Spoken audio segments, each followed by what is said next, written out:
Hi viewers, ఇవాళ చిక్కుడుకాయ మెంత ఆలుగడ్డ ఎలా వండుకోవాలో మీకు చూపిస్తున్నాను. ఆయిల్ వేసేసుకోవాలి, ఒక 4 గంటల ఆయిల్ వేసేసుకోవాలి. దీంట్లో చిక్కుడుకాయ వండుతున్నాను. చిక్కుడుకాయ కర్రీకి కొద్దిగా ఆయిల్ ఎక్కువనే ఉండాలి. ఆయిల్ వేడెక్కాక ఉల్లిపాయలు వేసేసుకోవాలి. కొంచెం లైట్గా వేయించుకోవాలి. ఇది కలర్ ఏమాత్రం మారకుండా మంచిగా టేస్టీగా ఎలా కుక్ చేసుకోవాలో చూడండి స్టెప్ బై స్టెప్. ఉల్లిపాయలు ఈ మాత్రం మగ్గినాక మనం దీంట్లో ఆలుగడ్డ వేసుకోవాలి. ఒక పెద్ద సైజు ఆలుగడ్డ ముక్కలు వేస్తున్నాను నేను. ఆలుగడ్డ వేసుకొని మెంతం వేసుకుంటే చిక్కుడుకాయకి టేస్ట్ బాగుంటుందండి. ఒక చిన్న ఆలుగడ్డ ఎందుకు దీంట్లో వేసుకోవాలి టేస్ట్ కోసము. ఇప్పుడు దీంట్లో కొద్దిగా పసుపు,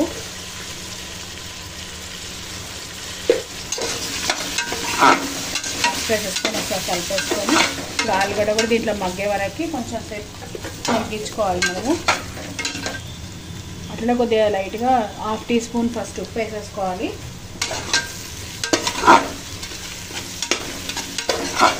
ఆలు పెద్ద ముక్కలుగా కట్ చేసుకున్నాను, ఎందుకంటే ఇది కొత్త ఆలుగడ్డ. అది తొందరగా మగ్గిపోతుంది, తొందరగా అది కొంచెం ఇట్లా అంతా దాంట్లో కర్రీలో కలిసిపోతుంది కాబట్టి కొద్దిగా పెద్ద సైజుగా కట్ చేసుకున్నాను. ఇది కొద్దిగా కవర్ చేసుకొని ఒక 2 మినిట్స్ ఆలు ఇంకా ఉల్లిపాయలు మగ్గించుకుందాము లో ఫ్లేమ్లో. ఒక 2 మినిట్సే మధ్య మధ్యన కలపండి, ఎందుకంటే ఆలుగడ్డ పచ్చివాసన పోయే వరకు కొంచెం మగ్గించుకోవాలి, అప్పుడే టేస్ట్ బాగా వస్తుంది. దీంట్లో పెద్ద మెంతము, ఒక కట్ట పెద్ద మెంతం వేసేస్తున్నాను. ఇదంతా మంచి కలిసిపోయేలాగా కలిపేసుకోవాలి. పెద్ద మెంతము చూసి వేసుకోండి, లేకుంటే చేదు అవుతుంది కర్రీ. లో ఫ్లేమ్లో వేసుకోవాలి.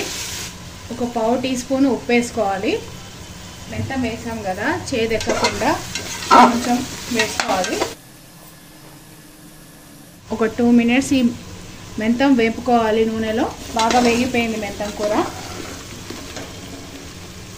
ఇప్పుడు దీంట్లో చిక్కుడుకాయ వేసుకోవాలి.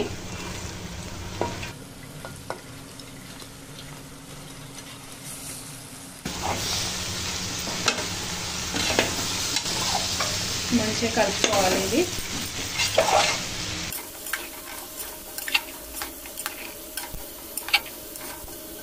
దీంట్లో ఉప్పు పసుపు వేసాం కదా, లో ఫ్లేమ్లో ఇది ఒక 5 to 10 మినిట్స్ ఆయిల్లోనే మగ్గించుకోవాలి చిక్కుడుకాయ. దీంట్లో వాటర్ కానీ పచ్చి వాసన కానీ అంతా మొత్తం పోయేలాగా మనం మూత పెట్టేసుకొని ఒక 10 మినిట్స్ వేయించుకుందాము. చాలా మంచిగా వేగుతుంది. దీంట్లో ఉన్న వాటర్ అంతా కొంచెం వేస్తూ ఇది మగ్గుతుంది.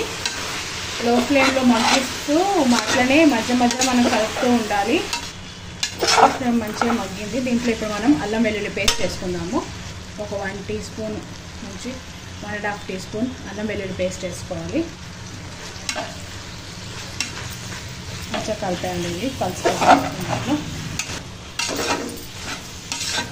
ఈ అల్లం వెల్లుల్లి పేస్ట్ కూడా పచ్చి వాసన పోయే వరకు ఇది మొత్తం అంతా ఉప్పు పసుపు అల్లం వెల్లుల్లి పేస్ట్ వేసేసుకున్నాం కదా, ఈ నూనెలోనే ఒక 2 మినిట్స్ మగ్గించుకుందాం మూత పెట్టేసి. చూడండి మంచి స్మెల్ వస్తుంది.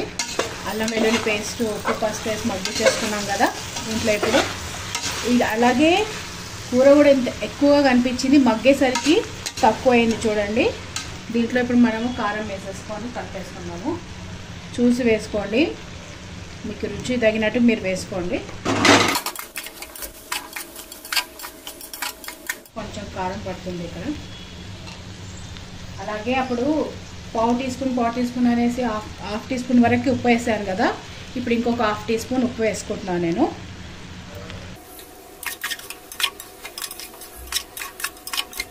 ఈ కర్రీ పూరీలోకి కానీ చపాతీలో కానీ రైస్లో కానీ బాగుంటుంది. ఇంకా పూరికి ఇంకా చాలా టేస్టీగా ఉంటుంది కర్రీ. ఒక 2 మినిట్స్ అలా కలిపేసుకొని దీంట్లో కొద్దిగా వాటర్ పోసుకోవాలి. ఎక్కువగా పోసుకోవద్దు, కొద్దిగానే. ఒక మీడియం గ్లాస్ వాటర్ పోసుకుంటే సరిపోతుంది. కుక్కర్లో ఒక విజిల్ ఇస్తే చాలు. ఇప్పుడు అంతా లెవెల్ చేసేసి అంతా విజిల్ పెట్టేసుకుందాము. ఒక విజిల్ వచ్చే వరకు పెట్టుకోండి. విజిల్ వచ్చిన తర్వాత ఏమాత్రం ఎయిర్ లోపల ఉండొద్దు, లేకుంటే కర్రీ కలర్ అండ్ టేస్ట్ మారిపోతుంది, నల్లగా అయిపోతుంది. ఆ గ్రీన్ కలర్ అలాగే ఉండాలంటే మనం ఒక విజిల్ వచ్చిన తర్వాత లోపల ఉన్న హెయిర్ మెల్లగా తీసేసుకోవాలి. ఒక విజిల్ రాగానే మనము స్టవ్ ఆఫ్ చేసేసుకున్నాము. దీనిలో హెయిర్ తీసేయాలి, మెల్లిమెల్లిగా హెయిర్ తీసేయాలి. స్టీమ్ అంతా వెళ్ళిపోయింది. స్టవ్ ఆన్ చేసుకొని ఇంట్లో ఉన్న వాటర్ కొద్దిగా కలిపి మనం పోసుకున్న ఆయిల్ కొంచెం ఇట్లా ఉండిపోతే కనిపిస్తే బాగుంటుంది. ఏమాత్రం వెజిటేబుల్ కలర్ మారలేదు, ప్లస్ టేస్టీగా ఉంటుంది.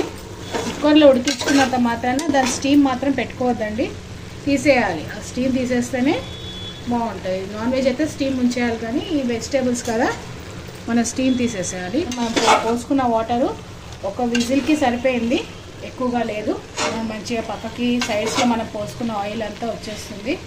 దీంట్లో ఉన్న వాటర్ అంతా వెళ్ళిపోయింది.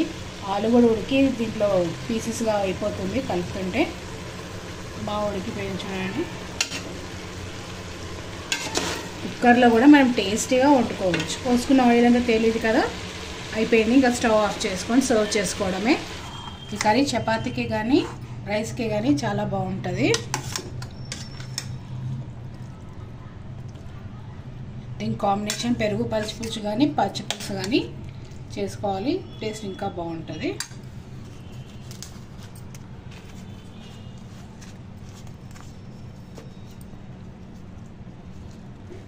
చూడండి ఆలు ఎంత స్మాష్ అయిపోతుంది, ఎంత ఉడికిపోయిందో.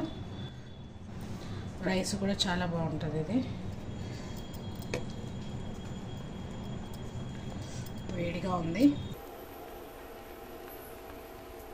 కొంచెం ఆలు కొంచెం అంచు పెట్టుకుంటే దీంట్లో కలిపి చాలా బాగుంటుంది. Thank you for watching video.